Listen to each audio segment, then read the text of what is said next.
Provérbios de número 29, eu gosto muito, versículo 1, desculpa. Capítulo 29, versículo 1.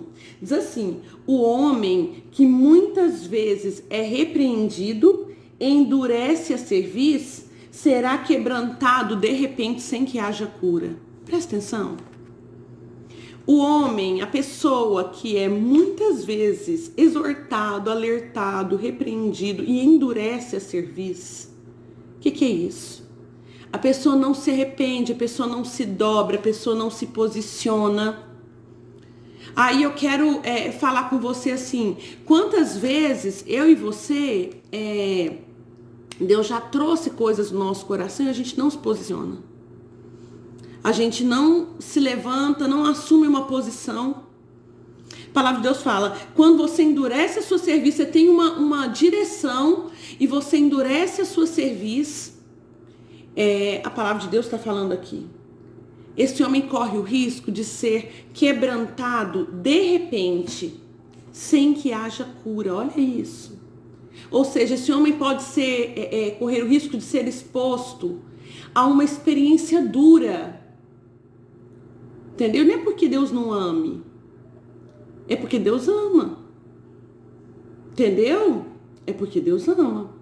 Então, a primeira coisa é você pensar, será que você está vivendo nesse momento na sua vida? Ou será que você já viveu? Ou será que tem alguém ao seu redor que está vivendo uma situação, uma experiência? Pode ser com pessoa que é cristã, já pode ser com pessoa que não é cristã. Eu chamo isso de quase que uma experiência de morte, para que seja gerada vida, né? Aí a pergunta é, será que a gente só vai fazer um clamor como esse que Jonas fez, se a gente estiver numa situação dessa como Jonas esteve? Será que eu e você precisamos ser tragados por um grande peixe para termos esse tipo de clamor? O que vocês acham? Eu vou um pouquinho além. Eu acho que é o seguinte, eu acho que apesar de Jonas ter clamado, né, a gente vai ver mais pra frente a questão do caráter de Jonas. Entendeu? A questão do caráter de Jonas, que necessariamente a gente pensa, quando Jonas faz essa oração, ele teve uma mudança no caráter dele? O que vocês acham? Que o caráter dele foi modificado através dessa oração? Ele já orou e as coisas já caíram dentro dele no lugar? Não sei, hein? Eu tenho minhas dúvidas. Mas o fato nós precisamos dar um passo, entende? Nós precisamos dar um passo na direção de Deus, um passo aceitando o que Deus quer para a nossa vida. Eu penso que Deus sempre vai tentar fazer um caminho comigo e com você, para que nós não tenhamos que viver esse tipo de situação. Porque, gente, tem hora que Deus está falando com a gente e só se a gente, né, às vezes Deus tem que desenhar a coisa. Deus já falou, uma, duas, confirmou, reconfirmou e você ainda está falando, não sei, hein? Não sei. Deus já te mostrou, sai disso. Não quero você nisso. Para de fazer determinada coisa. Sabe? Não invista nisso. Não invista nesse negócio. Não invista nesse relacionamento. Não faça determinada coisa. Mas a gente quer. E quando a gente quer, a gente é custoso. Sabe? Deus, ele sempre vai prezar por o caminho do diálogo. O Espírito Santo tocando o seu coração. Só que eu quero te trazer uma fala aqui. Sabe? Que Deus te ama tanto que Ele não vai correr o risco de te perder. Deus, Ele te ama tanto que se for preciso você sentir o peso das mãos dele, numa experiência que possa ser dura, mas que gere transformação, que gere vida, que faça com que você se realinhe aos propósitos dele, ele vai fazer. Porque ele te ama, porque ele é um pai de amor, porque ele é um bom pai. Entende? Então, que o desejo, assim, é que a gente possa se dobrar antes de qualquer uma dessas coisas acontecer. Mas no caso do profeta, aconteceu, certo? Aconteceu e ele estava numa situação aqui, eu gosto muito do versículo 7, vai aí para você ver. Ele fala assim: quando dentro de mim desfalecia a minha alma, eu me lembrei do Senhor e subiu a ti a minha oração no teu santo templo. Olha que coisa linda. Ele fala assim: quando já desfalecia minha alma, eu me lembrei do Senhor.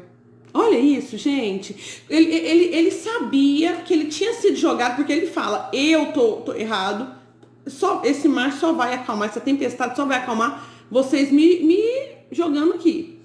Eles jogam ele ao mar e quando tudo tá muito difícil, ele já lá, né, no ventre do peixe, o que acontece? Ele fala: quando eu ia desfalecer, quando eu já ia não dar mais, não consigo mais, eu me lembrei do Senhor. Vamos aprender com isso aqui? Você já está desfalecendo, filho? Você já está desfalecendo? Então está na hora de se lembrar do Senhor. Entendeu? A gente também desfalece. A gente também desfalece. Tem hora que você fala: meu Deus, agora acabou com tudo. Então, se você está desfalecido, essa é a hora de você lembrar do Senhor e clamar ao Senhor.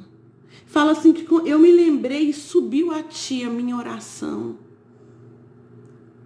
Não é lindo?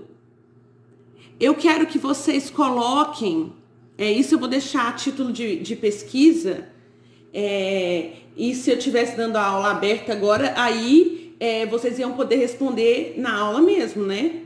Mas, gente, ele tá no ventre de um grande peixe, vocês estão na escola dominical, para que esse negócio de baleia, viu? Que até meus meninos me corrigem se eu falar baleia. A palavra de Deus não fala que era uma baleia. Fala que era um ventre de um grande peixe. Ah, mas por especulação pode ser uma baleia. Pode, mas tá falando baleia? Não tá falando baleia. Então, a primeira coisa que a gente sabe, se um crente estuda na escola dominical, e na hora que ele vai falar de Jonas, ele fala: quando Jonas estava na barriga da baleia, você fala: Aí quando o crente fala: Jonas estava na barriga do grande peixe, você fala: ele deu uma estudada. Então vocês são meus alunos e vocês nunca mais vão falar baleia. Jonas ficou na barriga de um grande peixe. Mas não interessa muito bem onde ele ficou. O que importa é a experiência que ele viveu. Gente, ele ficou num lugar inóspito, num lugar hostil. Que ele, entendeu? Tô aqui, imagina, já tô para desfalecer mesmo, já tô semi-morto. Eu sou uma aberração, eu tô dentro da barriga. Quem, gente? Eu tô dentro da barriga de um peixe, de um grande peixe. Não tem salvação para mim. E aí eu quero que vocês escrevam aí, ó, quando vocês terminarem de assistir, vocês vão escrever, tá? Quem sabe vai escrever de cabeça. Quem não sabe vai pesquisar e escrever. Qual salmo que Davi declara sobre a presença de Deus no mais altos céus e no mais profundo abismo? Para onde eu vou fugir da presença de Deus? É basicamente isso que está lá. Se eu subir no mais altos céus, a sua presença vai estar lá. E se eu for no mais profundo abismo, o Senhor também estará lá. Para onde você vai fugir da presença de Deus? Nessa manhã, para onde você vai fugir da presença de Deus? Então eu quero te fazer algumas perguntinhas aqui. Quando a gente faz essas perguntas, a gente reflete, né? Quais são elas? Vai ser preciso você viver uma experiência praticamente de morte para você começar a clamar a Deus? Deus vai ter que te espremer dessa forma? Ou você vai decidir dar uma resposta para Deus antes? Você está desfalecido nessa manhã? Porque se você está desfalecido, você precisa começar a pensar, eu preciso me lembrar de Deus. Você não precisa de desistir da sua vida. Você não precisa enterrar seus sonhos. Sabe? Não tem sentido mais nada. Você só precisa se lembrar de Deus. Por muitos momentos na minha vida, eu vivi situações em que eu estava muito desesperada. E como a oração, ela pode mudar tudo, sabe?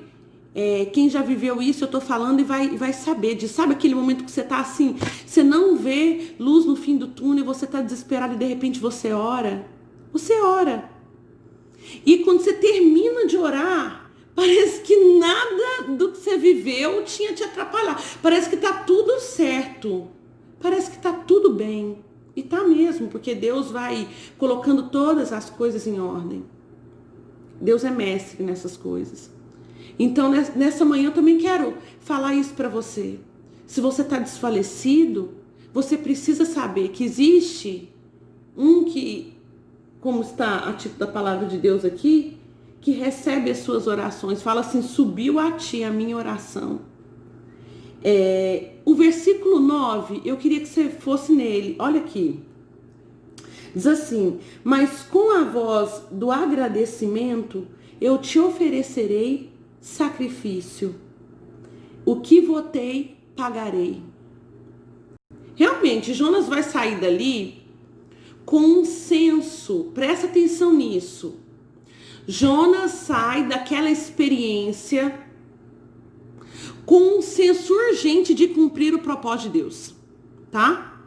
Então, porque vocês vão ver o que vai acontecer. Quando ele sai, a palavra do Senhor vem para ele de novo pela segunda vez, dizendo, vai até Nínive. Entendeu? Ele vai sair com aquele momento assim, aquele desejo de cumprir a vontade de Deus. Só que a pergunta é para vocês estudarem para a próxima aula. Eu quero que vocês leiam o capítulo 3 e o capítulo 4 para a próxima aula e veja, quando a gente tem uma experiência dessa monta, desse tipo, forte, profunda, que mexe com as nossas estruturas, nós mudamos. A questão é, Jonas, ele sai daquele momento ali disposto a cumprir a vontade de Deus, mas ele vai se esbarrar com o próprio caráter dele. Tinha coisas dentro dele que ainda não mudaram. Então, o que eu quero dizer para você? A palavra